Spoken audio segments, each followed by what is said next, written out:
വിജയമന്ത്രങ്ങൾ doctor Amanullah Vadakkangara. അവതരണം റാഫി പാറക്കാട്ടിൽ. നിങ്ങളിലേക്ക് എത്തിക്കുന്നത് സിറ്റി എക്സ്ചേഞ്ച്, ദോഹ, ഖത്തർ.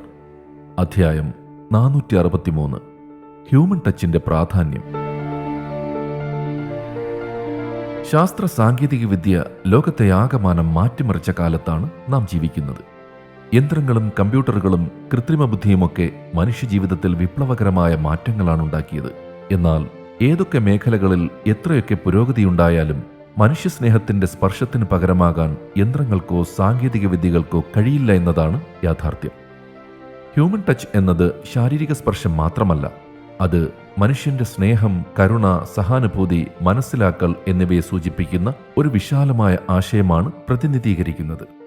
ഒരു സ്നേഹവാക്ക് ഒരാളുടെ ദുഃഖം കുറയ്ക്കാം. ഒരു കരുതലുള്ള സമീപനം ഒരാളുടെ ജീവിതം മാറ്റാം.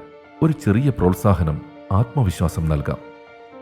യന്ത്രങ്ങൾ വിവരങ്ങൾ നൽകും, എന്നാൽ മനുഷ്യർ ആശ്വാസം നൽകും. യന്ത്രങ്ങൾ പ്രശ്നങ്ങൾ പരിഹരിക്കും, എന്നാൽ മനുഷ്യർ ഹൃദയത്തെ സ്പർശിക്കും. രോഗിക്ക് മരുന്ന് നൽകുന്നത് ഡോക്ടറുടെ കടമയാണ്, എന്നാൽ ആശ്വാസകരമായ വാക്കുകൾ നൽകുന്നത് മനുഷ്യസ്പർശമാണ്. അധ്യാപകർ പാഠം പഠിപ്പിക്കും, എന്നാൽ വിദ്യാർത്ഥിയുടെ മനസ്സ് മനസ്സിലാക്കുന്നത് മനുഷ്യസ്പർശമാണ്. സുഹൃത്ത് ഉപദേശം നൽകും, എന്നാൽ സ്നേഹത്തോടെ കൂടെ നിൽക്കുന്നത് മനുഷ്യസ്പർശമാണ്. അതിനാലാണ് മനുഷ്യസ്പർശം എന്നും അനിവാര്യമാണെന്നും ഹ്യൂമൻ ടച്ചിന് ഒന്നും പകരമാവില്ലെന്നും പറയുന്നത്. സാങ്കേതികവിദ്യ വളരട്ടെ, യന്ത്രങ്ങൾ മുന്നേറട്ടെ, പക്ഷേ മനുഷ്യഹൃദയത്തിന്റെ ചൂട്, കരുണ, സഹാനുഭൂതി ഇവയ്ക്ക് പകരം വയ്ക്കാൻ മറ്റൊന്നും മതിയാവില്ല. സാമൂഹ്യ മാധ്യമത്തിൽ വായിച്ച ഒരു കഥ ഇങ്ങനെയാണ്. ബാങ്കിൽ അച്ഛനൊപ്പം ചിലവഴിച്ച ആ 1 മണിക്കൂർ. അച്ഛന് പണം അയക്കണമായിരുന്നു. മകന് സഹിച്ചില്ല. ഞാൻ ചോദിച്ചു, അച്ഛാ, എന്താ അച്ഛൻ്റെ ഇന്റർനെറ്റ് ബാങ്കിംഗ് ആക്ടിവേറ്റ് ചെയ്യാത്തത്? അതെന്തിനാ? അദ്ദേഹം ചോദിച്ചു. അത് കഴിഞ്ഞാൽ പണം മാറാൻ മാത്രമായി ഇങ്ങനെ 1 മണിക്കൂർ ബാങ്കിൽ വന്നിരിക്കേണ്ടല്ലോ. ഓൺലൈനായി സാധനങ്ങൾ വാങ്ങാം. എല്ലാം വളരെ എളുപ്പമാകും. അച്ഛനെ നെറ്റ് ബാങ്കിങ്ങിന്റെ ലോകത്തേക്ക് കൊണ്ടുവരാൻ എനിക്ക് നല്ല ആവേശമായിരുന്നു. അച്ഛൻ ചോദിച്ചു, ഞാൻ അത് ചെയ്താൽ പിന്നെ ബാങ്കിൽ പോകാനോ പുറത്തിറങ്ങാനോ വേണ്ടേ? വേണ്ട, മകൻ പറഞ്ഞു. പലചരക്ക് സാധനങ്ങൾ പോലും വീട്ടിലെത്തുമെന്നും ആമസോൺ വഴി എല്ലാം കിട്ടുമെന്നും മകൻ അച്ഛനോട് പറഞ്ഞു. അദ്ദേഹത്തിന്റെ മറുപടി മകനെ ശരിക്കും നിശബ്ദനാക്കി. അദ്ദേഹം പറഞ്ഞു, ഇന്ന് ഞാൻ ബാങ്കിൽ കയറിയപ്പോൾ എൻ്റെ 4 സുഹൃത്തുക്കളെ കണ്ടു. എന്നെ നന്നായി അറിയുന്ന ബാങ്ക് ജീവനക്കാരുമായി കുറച്ചു നേരം സംസാരിച്ചു. ഞാൻ ഒറ്റയ്ക്കാണ് എന്ന് നിനക്കറിയാമല്ലോ. എനിക്ക് വേണ്ടത് ഈ കമ്പനിയാണ്. ഒരുങ്ങി ബാങ്കിലേക്ക് വരാൻ എനിക്കിഷ്ടമാണ്. എൻ്റെ കൈവശം ധാരാളം സമയവുമുണ്ട്. എനിക്ക് വേണ്ടത് ആ മനുഷ്യസ്പർശമാണ്. 2 വർഷം മുമ്പ് എനിക്ക് അസുഖം വന്നപ്പോൾ ഞാൻ സ്ഥിരമായി പഴങ്ങൾ വാങ്ങുന്ന കടക്കാരൻ എന്നെ കാണാൻ വരികയും എൻ്റെ കിടക്കയ്ക്കരികിലിരുന്ന് കരയുകയും ചെയ്തു. നിന്റെ അമ്മ കുറച്ചു ദിവസങ്ങൾക്ക് മുമ്പ് നടക്കാൻ പോയപ്പോൾ വീണുപോയി. അപ്പോൾ തന്നെ നമ്മുടെ നാട്ടിലെ പലചരക്ക് കടക്കാരൻ അത് കാണുകയും എവിടെയാണ് വീടെന്നറിയാവുന്നതുകൊണ്ട് അമ്മയെ ഉടൻ തന്നെ അവന്റെ കാറിൽ വീട്ടിലെത്തിക്കുകയും ചെയ്തു. എല്ലാം ഓൺലൈനായാൽ എനിക്ക് ഈ മനുഷ്യസ്പർശം ലഭിക്കുമോ? എന്തിന് എല്ലാം ഞാൻ വീട്ടിലെത്തിക്കാൻ പറയണം? എന്നിട്ട് കമ്പ്യൂട്ടറുമായി മാത്രം ഇടപെടാൻ എന്നെ നിർബന്ധിതനാക്കണം? ഞാൻ ഇടപാട് നടത്തുന്ന ആളെ എനിക്കറിയണം. വെറുമൊരു വ്യാപാരിയെ മാത്രമല്ല. അതാണ് ബന്ധങ്ങൾ ഉണ്ടാക്കുന്നത്. ആമസോൺ ഇതൊക്കെ കൂടി വീട്ടിലെത്തിച്ചു തരുമോ? സാങ്കേതിക വിദ്യ അല്ല ജീവിതം. മനുഷ്യരോടൊപ്പം സമയം ചെലവഴിക്കുക, ഉപകരണങ്ങളോടൊപ്പമല്ല.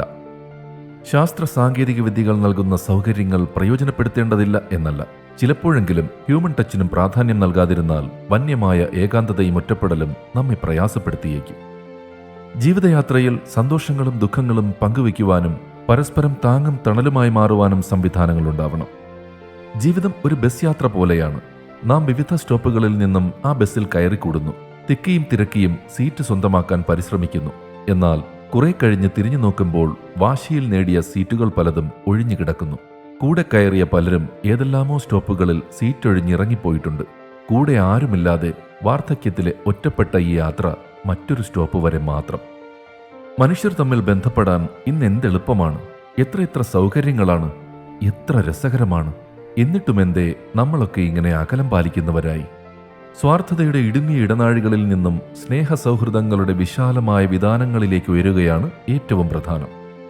ജീവിതത്തിൽ എത്ര ശക്തരായാലും എല്ലാം നേടിയവരായാലും ഓരോ മനുഷ്യനും ഒരിക്കലെങ്കിലും ഒരു വീപ്പിംഗ് ഷോൾഡർ ആവശ്യമായേക്കാം. കാരണം ജീവിത വിജയത്തോടൊപ്പം തന്നെ പ്രതിസന്ധികളും നഷ്ടങ്ങളും നിരാശകളും ജീവിതത്തിന്റെ ഭാഗമാണ്. അത്തരം സമയങ്ങളിൽ ഒരു സുഹൃത്തിന്റെ ആശ്വാസവാക്ക്, കുടുംബത്തിന്റെ പിന്തുണ, സ്നേഹത്തോടെ കേൾക്കുന്ന ഒരാൾ, ഇവയൊക്കെയാണ് മനുഷ്യന് ആശ്വാസം നൽകുന്നത്. ദുഃഖം പങ്കുവച്ചാൽ അത് കുറയും. സന്തോഷം പങ്കുവച്ചാൽ അത് ഇരട്ടിക്കും എന്നാണ് പ്രമാണം. ജീവിതത്തിൽ സത്യത്തെ മുറുകെ പിടിക്കുന്നവർക്കാണ് യഥാർത്ഥ വിജയം കൈവരിക്കാനാവുക. ജീവിതത്തിൽ തോൽപ്പിക്കാൻ ആരെങ്കിലും ഉണ്ടെങ്കിലേ വിജയിക്കാൻ കഴിയൂവെന്നാണ് പറയാറുള്ളത്. നമുക്ക് നമ്മുടെ ഇന്നലകളെ മറികടന്ന് പുതിയ തലങ്ങളിലേക്ക് ഉയരാൻ ശ്രമിക്കാം. ഇന്ന് ഇന്നലകളിലെ പരാജയങ്ങളെ മറികടക്കാനുള്ള അവസരങ്ങളാണെന്നും കർമ്മവും പ്രതീക്ഷയുമാണ് ജീവിതത്തിന്റെ വിജയമന്ത്രമെന്നും തിരിച്ചറിഞ്ഞാണ് നാം മുന്നേറേണ്ടത്. ചില ബന്ധങ്ങൾ നമ്മെ പൂർണ്ണമായി തകർക്കാൻ ശേഷിയുള്ളതാണ്. അതുപോലെ പുതിയ ഒരാളായി മാറാനും അതിന് കഴിയുമെന്ന കാര്യം നാം വിസ്മരിക്കരുത്.